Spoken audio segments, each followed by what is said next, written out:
stormy seas and lost souls. Who is it? She's before. It's coming. Is it? They say dreams are visions of our memories, thoughts and fears, as seen by our inner eye.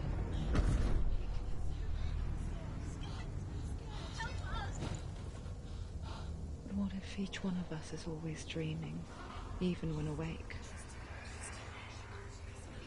And we only see what our inner eye creates for us. Is this what hell is? A world shaped by Senua's nightmares. Maybe that's why people fear seeing the world through her eyes. Yes, she's scared.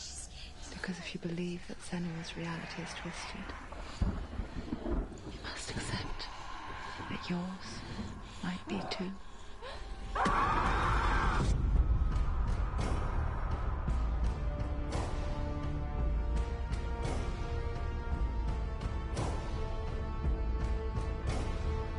Hellblade: Senua's Sacrifice is a video game about Senua, a Celtic warrior on a vision quest into Viking territory. But what sets our hero Senua apart is that she suffers from severe psychotic mental illness. He knows she's getting closer. He can feel her coming closer. She's getting closer. They're watching. The original idea for Hellblade was to create a classic hero's journey, a journey of suffering, but one where the fantasy world is not another planet or alternate universe, but a world that is constructed in Senua's mind. But to do so would mean putting psychotic mental illness at the center of the experience, a subject that is still considered taboo, and a challenge that was both terrifying and exciting in equal measure. In Hellblade, the starting point was a newly discovered Celtic goddess called Senuna in Ashwell, Hertfordshire. When first discovered, her name was thought to be Senua, a name which I liked and kept. I wondered if Senua might have been a Celtic warrior like Boudica who stood up to the Romans. While the Romans had conquered all of Europe, there was a group of Celts up in the furthest reaches of the Roman Empire that could not be conquered, the Picts. And so the Romans built a wall, called Hadrian's Wall, that spans across Britain from sea to sea to keep the Pictish barbarians at bay. The Picts were known for their war paint, painted on with woad, and their matted hair clumped with lime. And so Senua would be a barbarian Pict in this image. What's your name? Senua. I haven't seen you before. I don't live home much. Oh, Zeno's daughter. I have to go. Wait. Orkney is off the coast of Scotland and was inhabited by the Picts, steeped in history and mystery, and so I made Orkney Senua's home and set the stage for a crisis. In the late 8th century, the first Vikings landed on the Orkney Islands. The population of the Picts crashed thereafter, replaced by the Norsemen of the 9th century. Were they wiped out? We don't know for sure, but it would seem likely given the reputation of the Vikings. The Northmen's brutality is legendary. High-ranking leaders and chieftains of the tribes they conquered were often offered as sacrifice to their gods. The most brutal of these sacrifices was known as the Blood Eagle. I imagine Senua as a young female warrior who returns home from exile to find her partner, Dillion, brutally sacrificed to a Norse god by these hellish warriors from a faraway land. I imagine the horror of this moment and how it would have dragged her deep into mental torment.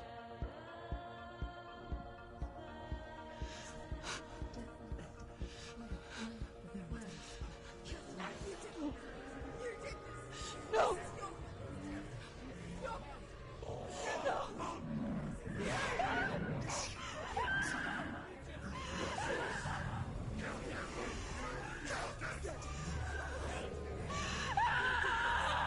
I came to learn that the Celts had a sophisticated and nuanced perspective on the nature of mental disorder. One term they used was Gelt. A Gelt is a man or woman who has been driven mad by a curse, battle trauma, or grief. The Gelt would take to a life in the woods in search of penance, punishment, and purgation. And so Senua became a Gelt, cursed by darkness, looking for redemption in the wilds.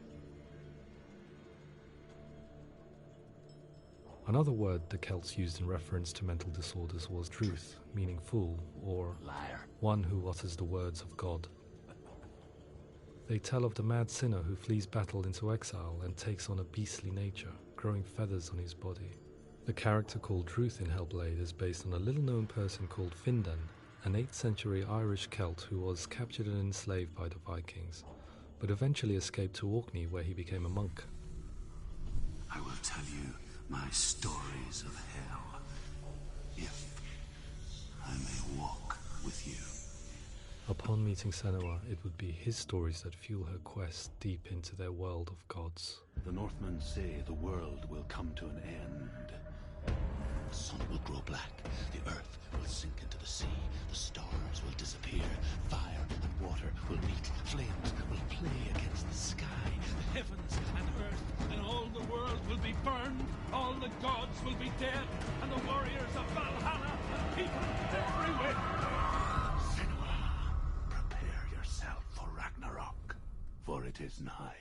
So the stage was set for a new adventure, a journey into the Norse underworld called Hell, a vision quest fueled by madness and myth, a fantasy that was created by Senua's own mind, and one that we would experience through her eyes. This is your mission. This is your quest.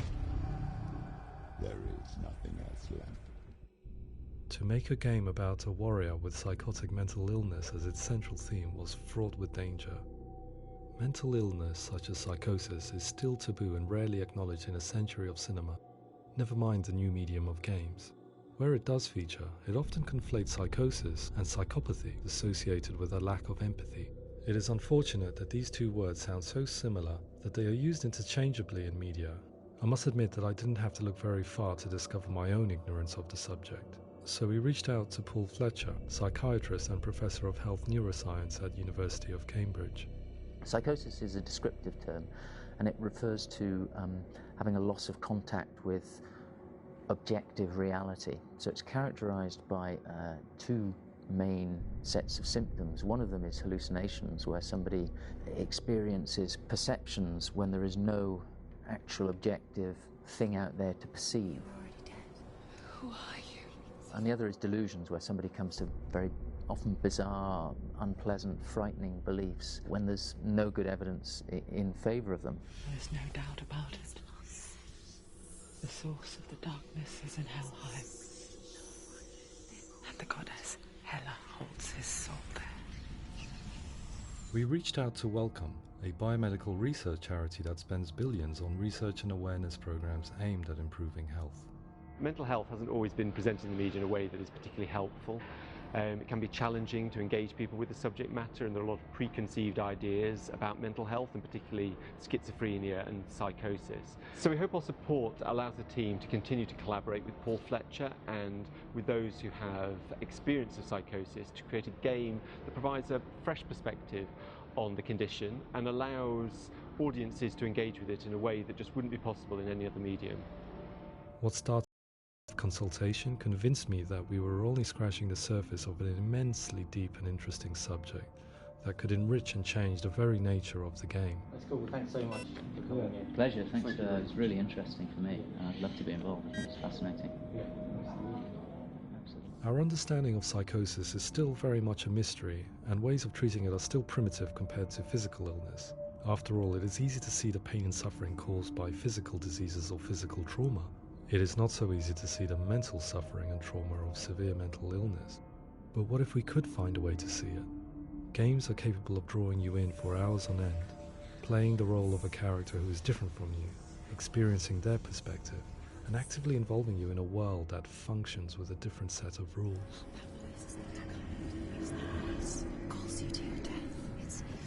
If we were to represent Senua's psychosis, we would have to simulate voice hearing, a common attribute. But how can we simulate something we have no first-hand experience of? Professor Charles Fernyhough, a leading expert in voice hearing from Durham University, offered his help. Hearing voices is an experience that is usually associated with severe mental illness, and crucially we know that hearing voices is a part of ordinary life for many people who don't meet the criteria for mental illness. Yeah. Oh, that's not him in real life. We know voices vary according to where they appear in space. Voices can appear far away in the distance, they can appear right there in your ear, they can seem to be coming from inside your head. Based on the information Professor Fernie Ho provided, I put together a sound brief and invited some actors to the studio. We recorded the actors using a binaural microphone, which records the 3D spatial position of sound, replicating the way sound is heard by human ears. It gives you an incredible sense that the person you are listening to is right there beside you. Can't see how she's going.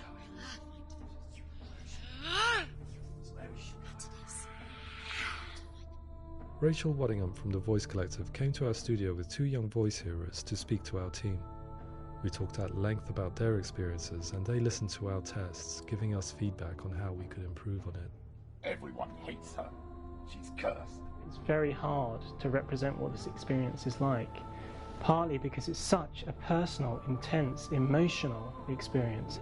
It's testament to how Ninja Theory have been listening to what the researchers are saying, but also, crucially, listening to the experts by experience. What they've come up with is so compelling. It's by far the best representation I've heard of what these experiences are like.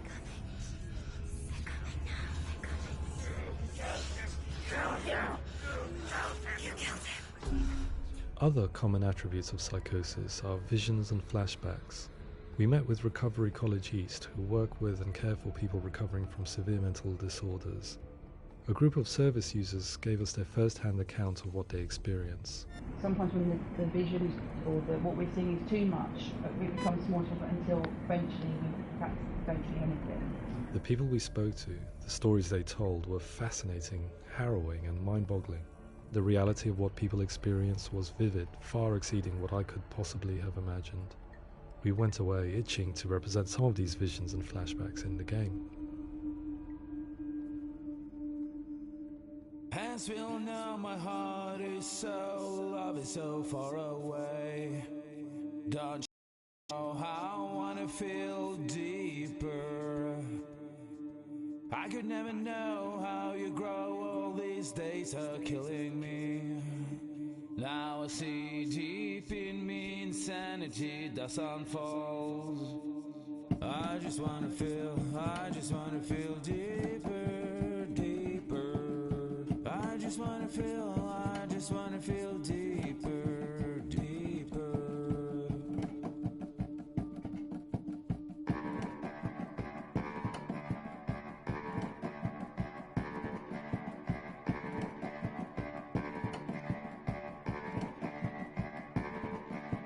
As we all know, my heart is so, love is so far away. Don't you know how I wanna feel deeper? I could never know how you grow, all these days are killing me. Feel like this, read like this, I just wanna live, that's all. I just wanna feel deeper, deeper. I just wanna feel deeper, deeper.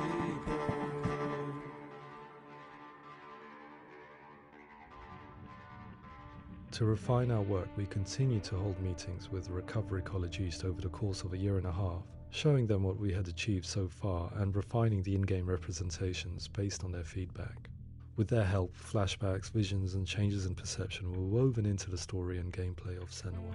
The students that are involved in this project are incredibly excited about being involved. They have described the experience as being important because it values their lived experience and shows that despite what we have been through, all of that experience becomes valid, that actually it's something that we should all be talking about. The experiences described range from beautiful to frightening beyond comprehension. I heard of a girl who has to live with an angry voice screaming at her, slamming on her doors and walls 24 hours a day. I met someone who would often see hanging corpses in a room, so real that she would sometimes try to rescue them. The panic and fear that comes with such visions is entirely understandable, and it can be a living horror for some. Worthless, weak, pathetic. Go on, feel sorry for yourself, because there is no one left to do that for you. I was urged by one fellow that we should not shy away from showing this horror, and so I was perpetually torn in making Hellblade. Had we gone too far with our representations or not far enough? broken and lost. Just like your soul. Come on.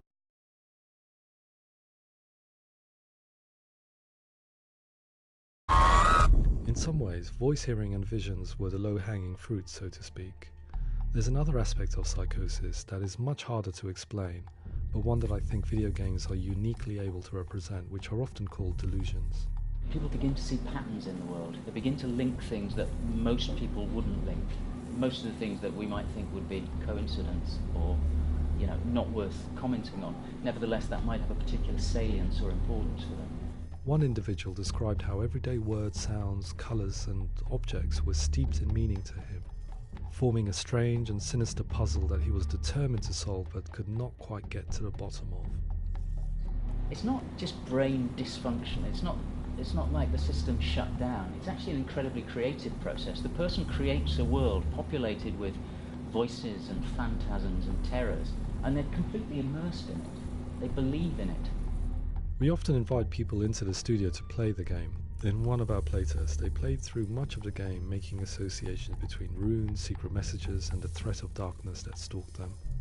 There are many things that happen in the world of Hellblade that make perfect sense within the context of Senua's mind. The dark rot that's killing her slowly from within, the secret runes of the gods that block her path to Helheim, and strange associations that exist in the game to confuse you. To complete Senua's quest, you have to internalize and accept the logic and meaning behind these things to progress. Afterwards, they said that they didn't see much evidence of mental illness in the game. People with delusions of all sorts would argue the same thing, that they are not aware of their experience being abnormal in any way. I need this sword.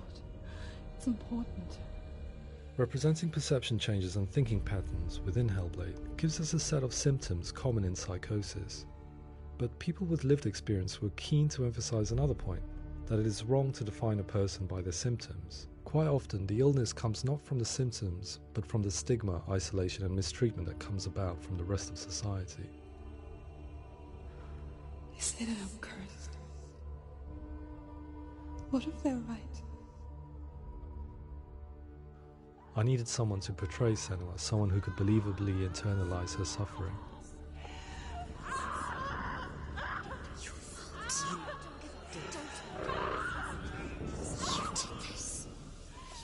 Melina Jurgens, our video editor, had been a stand-in for Senua over a few months while we perfected our motion capture techniques. Without realizing it, she had already auditioned for the role, and I knew her well enough to know that I didn't have to teach her to act, but to relive her own internal pain. As often is the case, those who have suffered mental anguish are never far from us.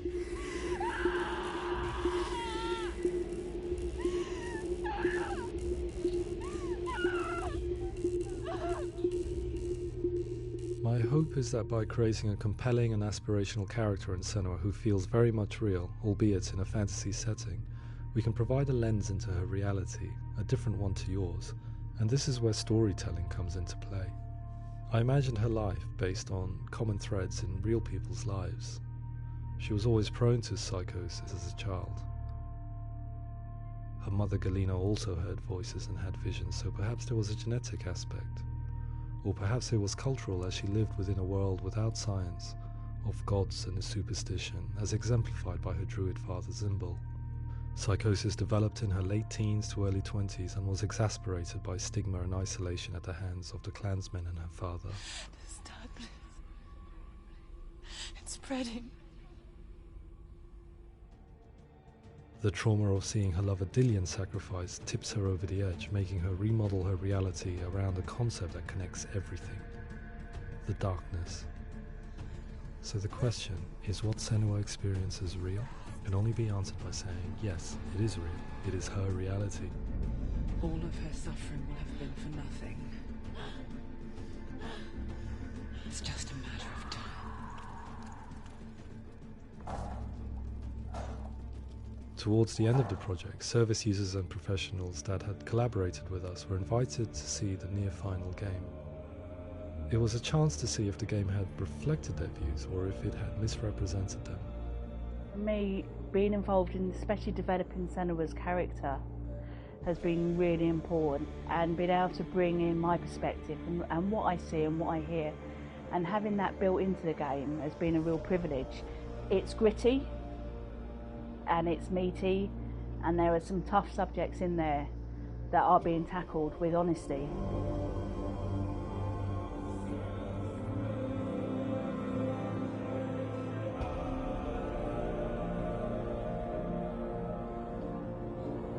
I was blown away by it today, absolutely blown away.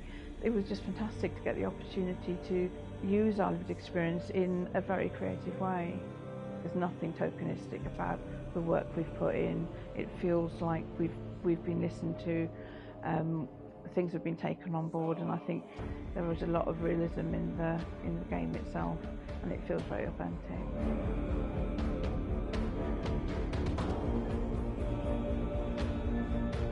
Hellblade will give people a good experience of what it's like to hear voices and have those experiences.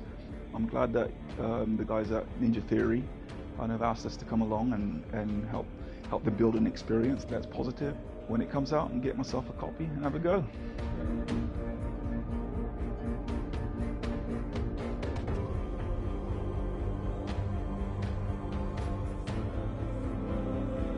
I think all the way through I was really inspired by how the conversations have translated into the game in a way that I think I didn't imagine was possible. So wonderful, really wonderful.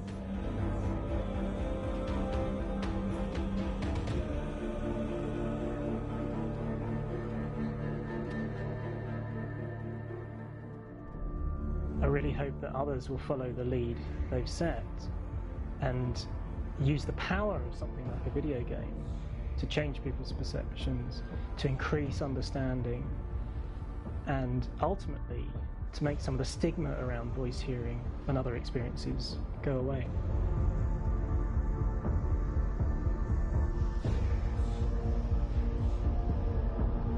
For me, it was really exciting to see something that I explore scientifically being represented so beautifully in a character who's trying to penetrate the mysteries of the environment in which they've been placed, with all of this strange uncertainty and noise and conflicting information that they're getting. I'm very excited by this way of trying to represent mental illness, because I think it actually might be offering us insights that we wouldn't get from pure scientific explorations, and actually giving us quite an empathic view of what it might be like.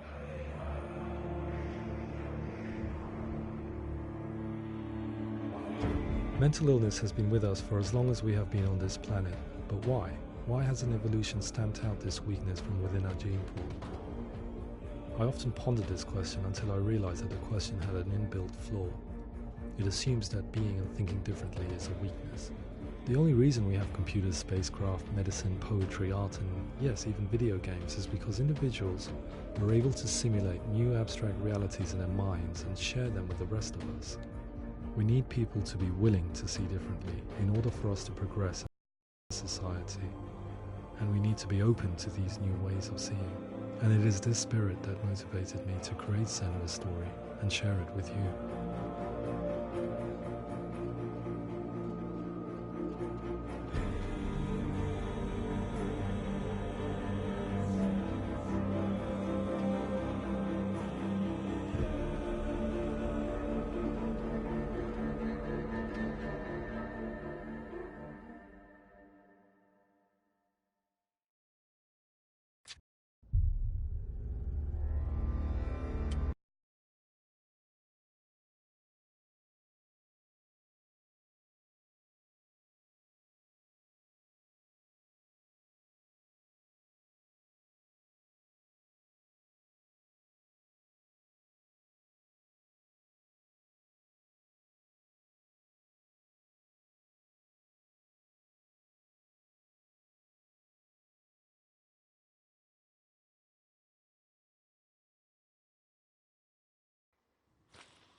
Ymir was a frost giant, a being of darkness, and all his sons and grandsons were dark after him.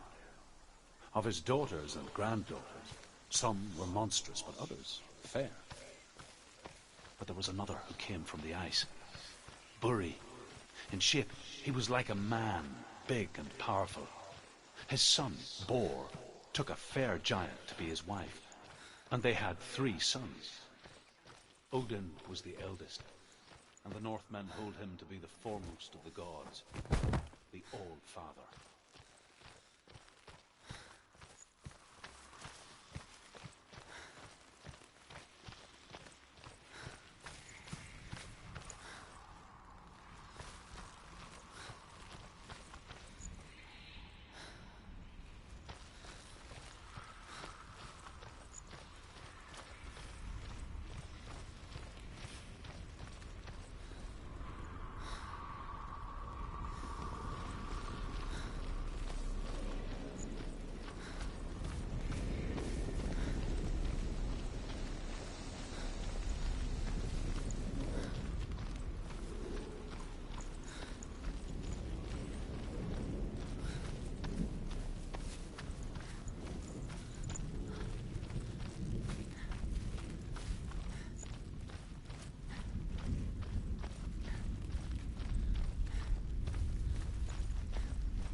When she was younger, she would lay in the grass and stare at the clouds.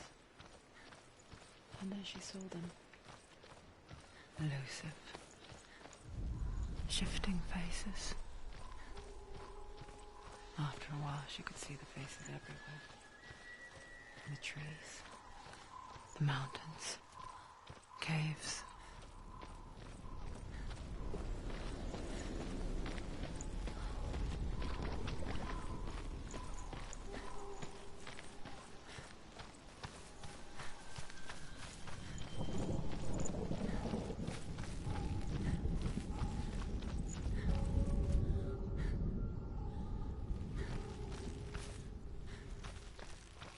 I wonder, can you see the faces too? They're there, if you look for them.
The Northmen say that Odin and his brothers killed Ymir, and that the world of men was formed from his corpse.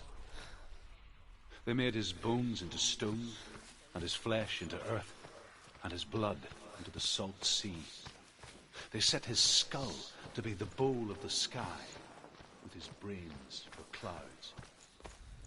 Odin and his brothers caught the sparks flying from Muspel and made them into stars. And to protect the new world from the giants, they used Ymir's great curving eyebrows as walls.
When she was younger, she would lay in the grass and stare at the clouds. And there she saw them. Elusive. Shifting faces. After a while, she could see the faces everywhere. In the trees, the mountains, caves.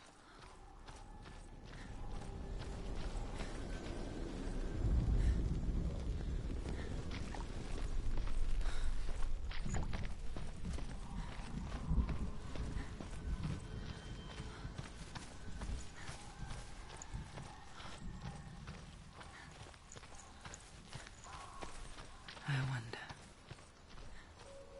can you see the faces too? They're there, if you look for them. Senua. Mother? Senua, you have the sight. Just like I do. Once you can see into the underworld and all the souls within it will see you. Don't be afraid when they speak to you.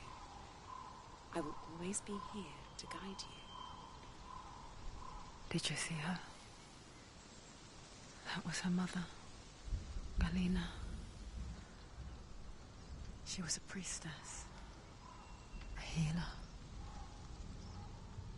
She taught Senua to see the weave that binds the world together. And it was beautiful.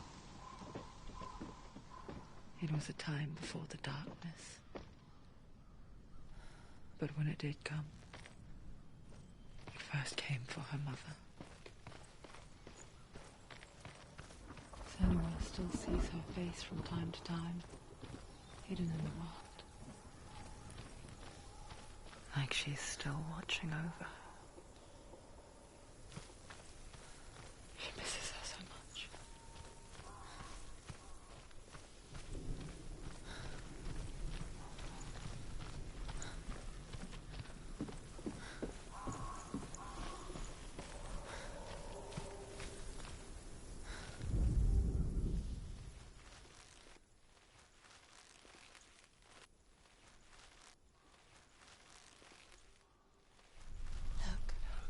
Look, something's different.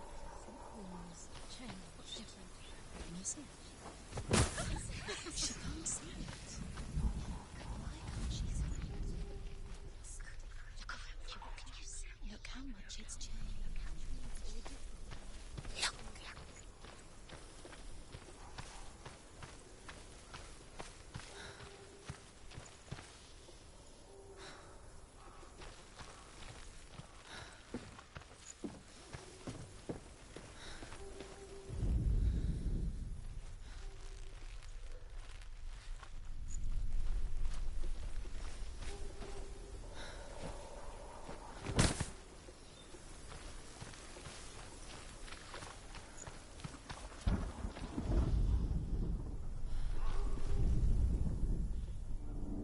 Illusion hides the path to Valravn.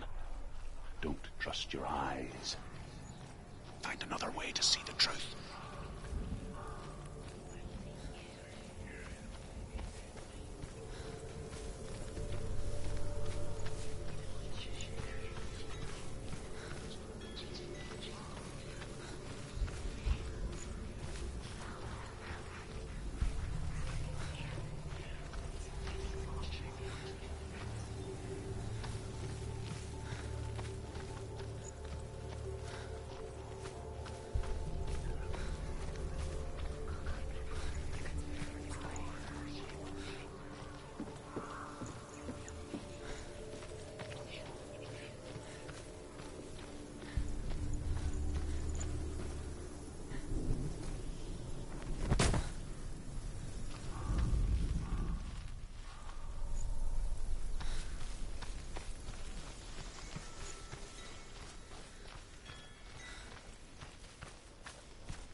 Northmen say you must sacrifice in order to receive.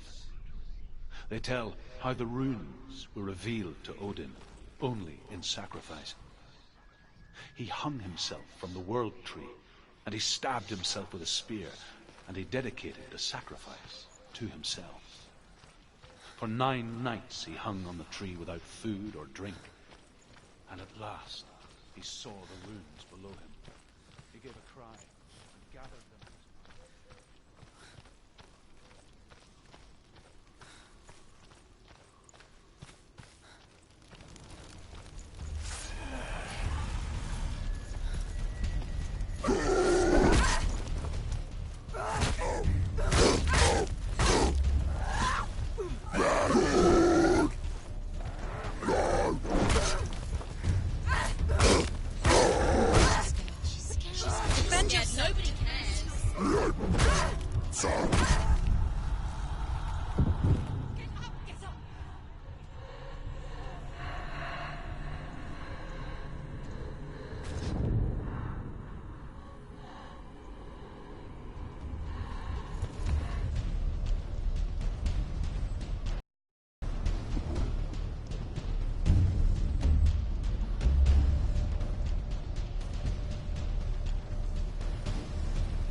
Die!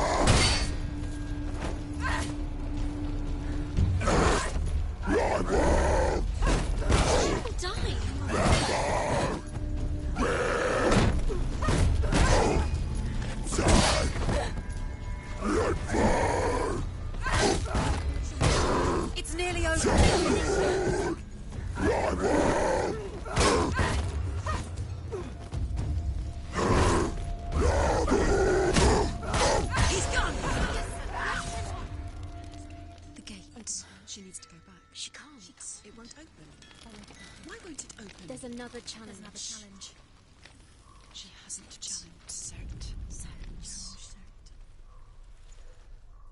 The world of the dead is ruled by the giantess, Hela, daughter of Loki. The gods feared her bloodline, bad on her mother's side and yet much worse on her father's. So, as a child, the All-Father cast her down into Helheim and gave her power over those who die of sickness, age, hardship, and self-slaughter. In all of the 9 worlds, only Hela can resurrect the dead. To Hela, your Dillion was sacrificed, and with her you must bargain.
The world of the dead is ruled by the giantess, Hela, daughter of Loki. The gods feared her bloodline, bad on her mother's side and yet much worse on her father's. So, as a child, the All-Father cast her down into Helheim and gave her power over those who die of sickness, age, hardship, and self-slaughter. In all of the 9 worlds, only Hela can resurrect the dead. To Hela, your Dillion was sacrificed, and with her you must bargain.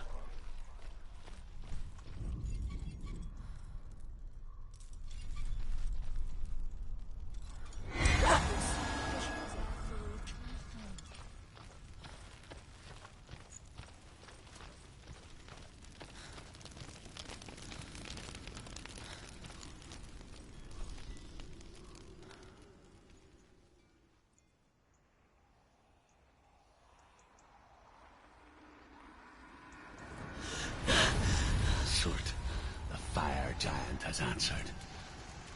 He comes from a land older than mankind, and the Northmen call upon his flaming sword to raise their enemies to the ground.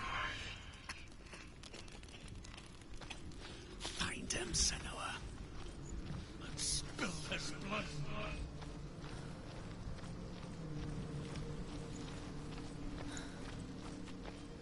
She found the wretched old fool on her way back from the wilds. An outcast, was badly burnt all over. She took pity on him, for he was not long for this world. Like her, who spoke of his own darkness. The Northmen. Sparks that flew out from Muspel became the stars. Other sparks melted ice in the frozen world. Waving body, first giant Muspel is one of the 9 worlds, and is now the land of fire giants, and people from elsewhere cannot endure a journey there.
burning human flesh. And I still hear their cries carried in the wind. You hear them too, Senos? Yes, I heard their screams, and I still hear them now.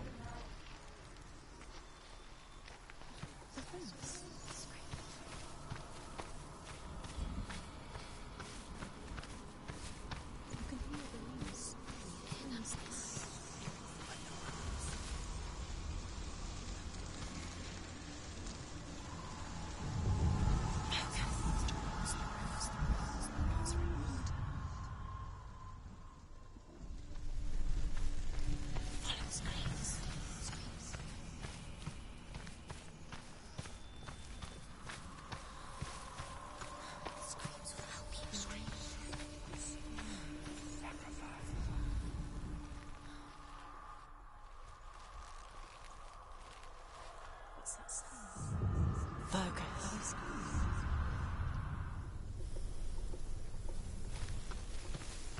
The path to Helheim is sealed to the living, but you already walk amongst the dead. Look towards the gate, and you will see that it has opened.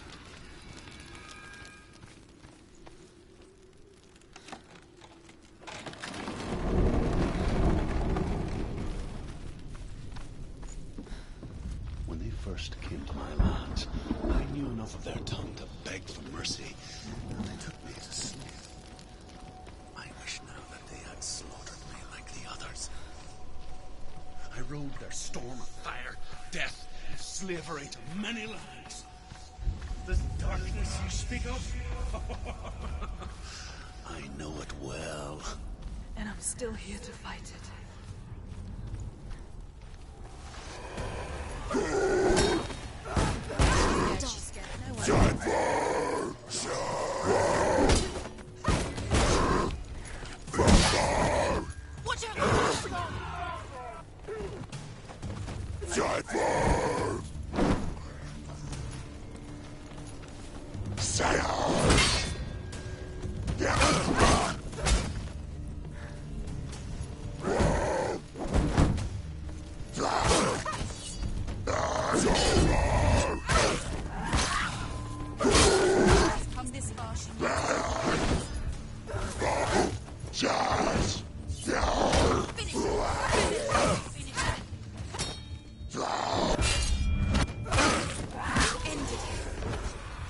They've surrounded you.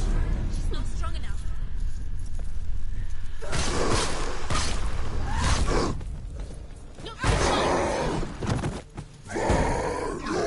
Stop them!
Don't give up. Don't give up.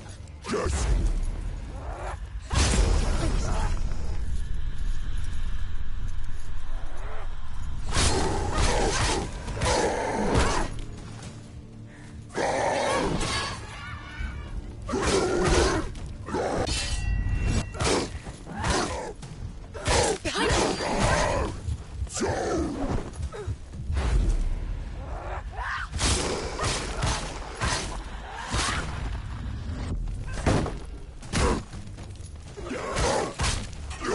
find you!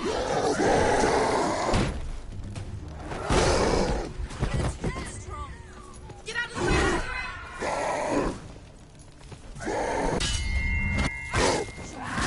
It's nearly over. Finish it.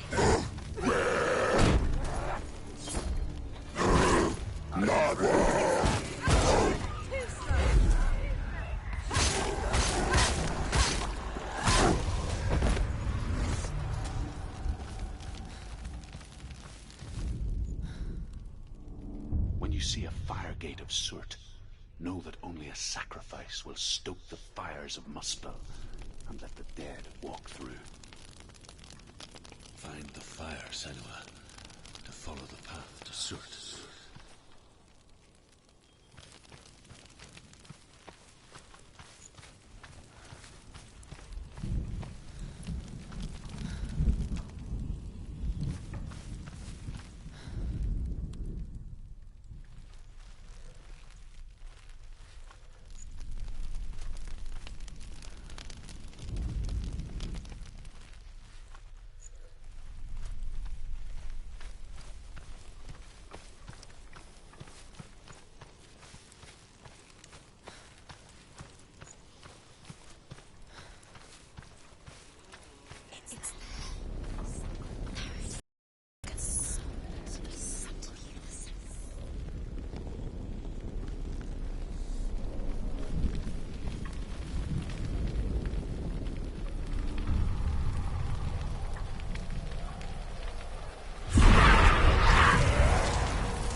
Hell will not give you the answers you want.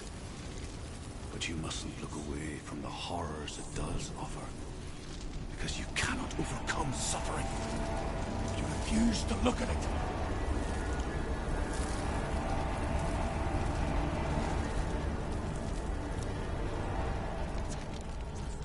Where's it gone? The fire's disappeared. It was everywhere. The pyre. Surt is through there. He's waiting for her. We can get through. How will she get through? She'll need to find another way. Truth said, find your own path. There's always another way. There's always a way. Find your own way. You just have to find it. He's waiting for you. It was never going to be that easy. He's waiting. The Northmen say that the defender of Muspel is called Surt, the foremost of the fire giants.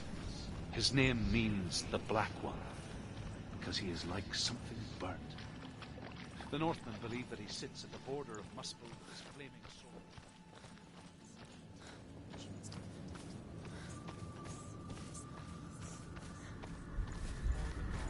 will be victorious and then burn the whole world with fire. She wants to remember the way back. What happens when she finds it? Everything will burn.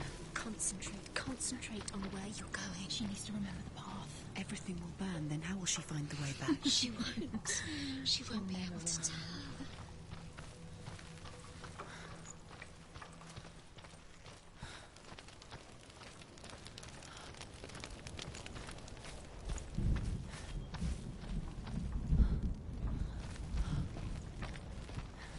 The Northmen made fire sacrifices, burning slaves like me to reveal the path to Surt. I searched for meaning in their suffering, in their eyes, but they just screamed like helpless pigs.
gods answer your prayers, Senua? I asked the gods for mercy, all of them, even theirs. None answered. In the end, I set myself free. Defy the gods, Senua! Find your own path, like I find mine! My gods abandoned me! I am alone.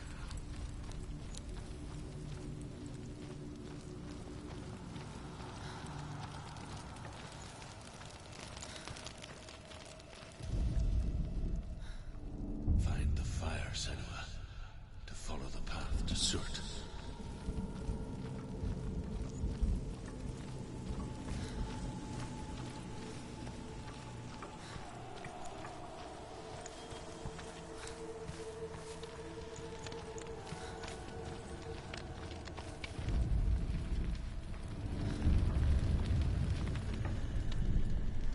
The Northmen of Hell worship the Devourers, insatiable gods of darkness.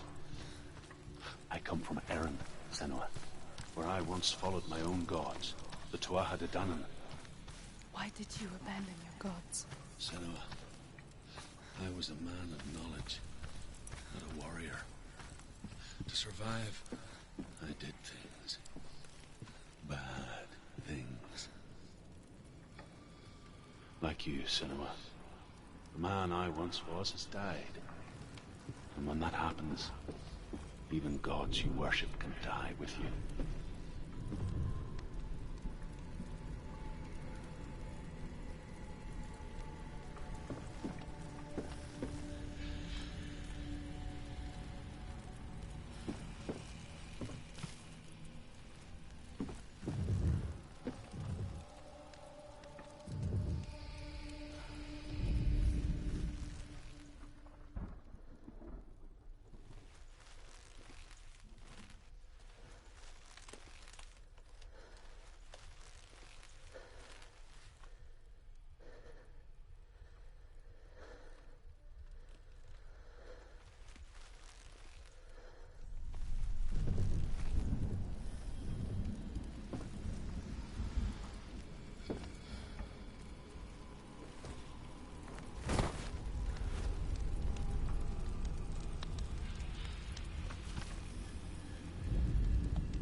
The Northmen believe that the world will be destroyed someday.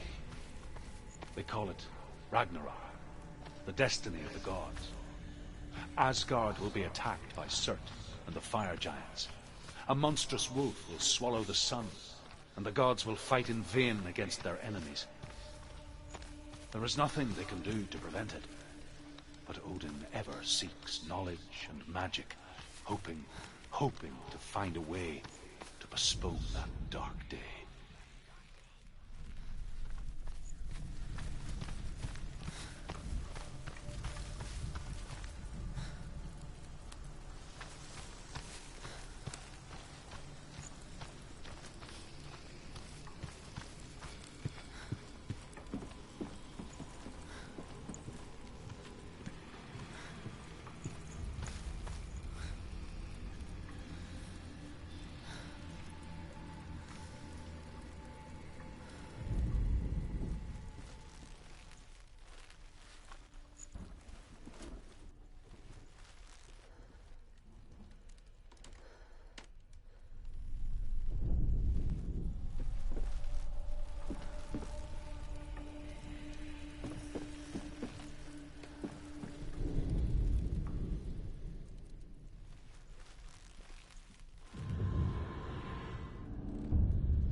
Northmen believe that the world will be destroyed someday.